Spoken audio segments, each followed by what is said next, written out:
హైదరాబాద్లో ఎంఎంటీఎస్ రైల్లో యువతిపై హత్యాయత్నం ఘటన పోలీసులు దర్యాప్తు ముమ్మరం చేశారు. లైంగిక దాడికి పాల్పడిన వ్యక్తిని గుర్తించారు. నిందితుడిని మేడ్చల్ జిల్లా గౌడవల్లి గ్రామానికి చెందిన జంగం మహేష్గా గుర్తించారు. అతడి ఫోటోను బాధితురాలికి చూపించగా గుర్తించినట్లు సమాచారం. ఏడాది క్రితమే మహేష్ను భార్య వదిలేసింది. తల్లిదండ్రులు కూడా చనిపోవడంతో ఒంటరిగా ఉంటున్నాడు. గంజాయికి బానిసైన అతడు పాత నేరస్తుడని పోలీసులు పేర్కొన్నారు. పోలీసుల అదుపులో మహేష్ ఉన్నట్లు సమాచారం.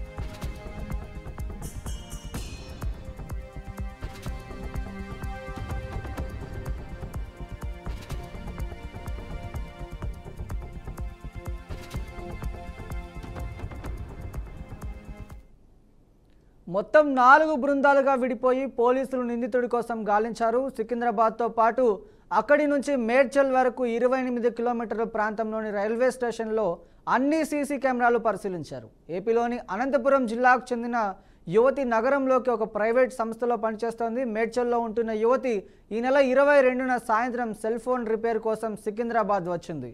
రాత్రి 7:15 సమయంలో సికింద్రాబాద్లో తెల్లాపూర్ మేడ్చల్ ఎంఎంటీఎస్ రైల్లో మహిళ బోగీలో ఎక్కింది. రైలు 8:15 సమయంలో ఆల్వాల్ స్టేషన్కు చేరుకున్నాక బోగీలోని 2 మహిళలు దిగిపోవడంతో యువతి ఒక్కతే ఉంది. బోగీలో ఉన్న ఆగంతకుడు యువతిని దగ్గరికెళ్లి లైంగిక వాంఛిత తీర్చాలంటూ శరీరాన్ని తాకుతూ పట్టుకోవడానికి ప్రయత్నించాడు. భయపడిన యువతి కోంపల్లి సమీపంలో ఒక్కసారిగా రైలు నుంచి దూకింది. తీవ్ర గాయాలతో పట్టాల పక్కన పడి ఉన్న యువతిని స్థానికులు గమనించి 108లో గాంధీ ఆసుపత్రికి తరలించారు. ఇక ఇదే అంశంపై మరింత సమాచారం మా ప్రతినిధి తేజ అందిస్తారు. తేజ, చెప్పండి. బ్రహ్మం, ప్రధానంగా చూస్తే మాత్రం అంటే ఇటు ఏవైతే ఈ గంజాయి లాంటి ఉంటాయో మత్తు పదార్థాలకు బానిస అయినటువంటి యువకులైతే మాత్రం యువతుల పాలిట శాపంగా మారుతున్నారు అన్నట్లుగానే చెప్పాలి.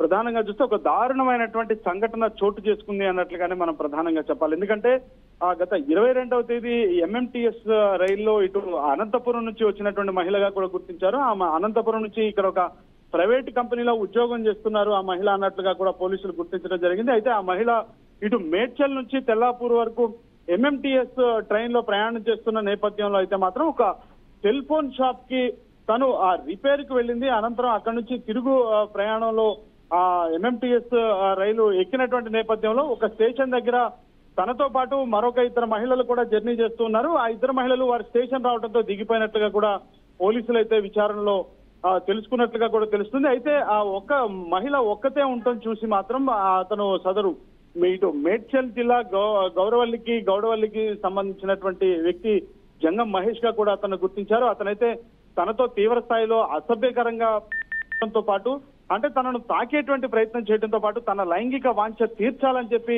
పదే అంటే తన పైన తీవ్ర ఒత్తిడి తీసుకొచ్చిన నేపథ్యంలో భయపడిపోయినటువంటి సదరు మహిళ అయితే మాత్రం ఏం చేయాలో తెలియక గట్టిగా కేకలు వేస్తూ అయితే మాత్రం తను రైల్లో నుంచి తనను తాను కాపాడుకునేటువంటి దాంట్లో భాగంగానే ట్రైన్ నుంచి దూకేసినటువంటి పరిస్థితి. దూకేసిన నేపథ్యంలో ఆ మహిళకు కూడా చాలా తీవ్ర గాయాలయ్యాయి. తీవ్ర గాయాలవడంతో అపస్మారక స్థితిలో పడిపోయి ఉన్నటువంటి ఆ మహిళను హుటాహుటిన అక్కడ ఉన్నటువంటి స్థానికులు కొంతమంది సమాచారం పోలీసులకు ఇవ్వడంతో పోలీసులు అయితే మాత్రం అక్కడికి 108ను పంపించి 108 ద్వారా కూడా గాంధీ ఆసుపత్రికి కూడా తరలించారు. ప్రస్తుతం మృత్యుతో ఆ మహిళ అయితే పోరాడుతూ ఉన్నటువంటి పరిస్థితి. అయితే దీన్ని ఛాలెంజింగ్ గా తీసుకున్నటువంటి పోలీసులు అయితే మాత్రం ఖచ్చితంగా ఛేదించినటువంటి పరిస్థితి ఉన్నట్లుగానే చెప్పాలి. ఒక 24 గంటల నుంచి 42 గంటల్లోపే ఈ సంబంధించినటువంటి అంశం మొత్తాన్ని కూడా అంటే సదరు బాధితుడు అయితే మాత్రం పరారీలో ఉన్నప్పటికీ కూడా 4 బృందాలుగా పోలీసులు అయితే విడిపోయి పూర్తి స్థాయిలో హైదరాబాద్ మొత్తం జల్లెడ పట్టారన్నట్లుగానే చెప్పాలి. ప్రత్యేకించి తాను స్థిర నివాసమైనటువంటి ఈ మేడ్చల్ గౌడవల్లికి సంబంధించినటువంటి ప్రాంతంలో కూడా జల్లెడ పట్టిన నేపథ్యంలో చాలా విస్తుపోయే నిజాలే బయటకు తెలిసినట్లుగానే చెప్పాలి. ఎందుకంటే ఆ గౌడవల్లి గ్రామానికి చెందినటువంటి జంగం మహేష్ గా గుర్తించారు. తన తల్లిదండ్రులు 2 కూడా చనిపోయారు. అనంతరం తన భార్య కూడా ఇతను మారక ద్రవ్యాలు ఏవైతే ఈ గంజాయి లాంటి వాటికి మత్తు పదార్థాలకు బానిసైపోయాడో ఎన్నోసార్లు తన భార్య వారించినప్పటికీ కూడా ఇంతవరకు సరైనటువంటి తన ప్రవర్తనలో మార్పు రావడంతో భార్య కూడా వదిలేసి వెళ్లిపోయినటువంటి పరిస్థితిగా కూడా పోలీసులు విచారణలో గుర్తించినటువంటి పరిస్థితి ఉంది. ఒంటరిగా ఉన్నటువంటి ఈ జంగం మహేష్ అయితే మాత్రం ఈ మత్తు పదార్థాలకు అలవాటు పడిపోయి గతంలో కూడా గంజాయి అదేవిధంగా కొన్ని రకాలైనటువంటి కేసులు కూడా తినిపైన నమోదైనట్టుగా కూడా తెలుస్తుంది.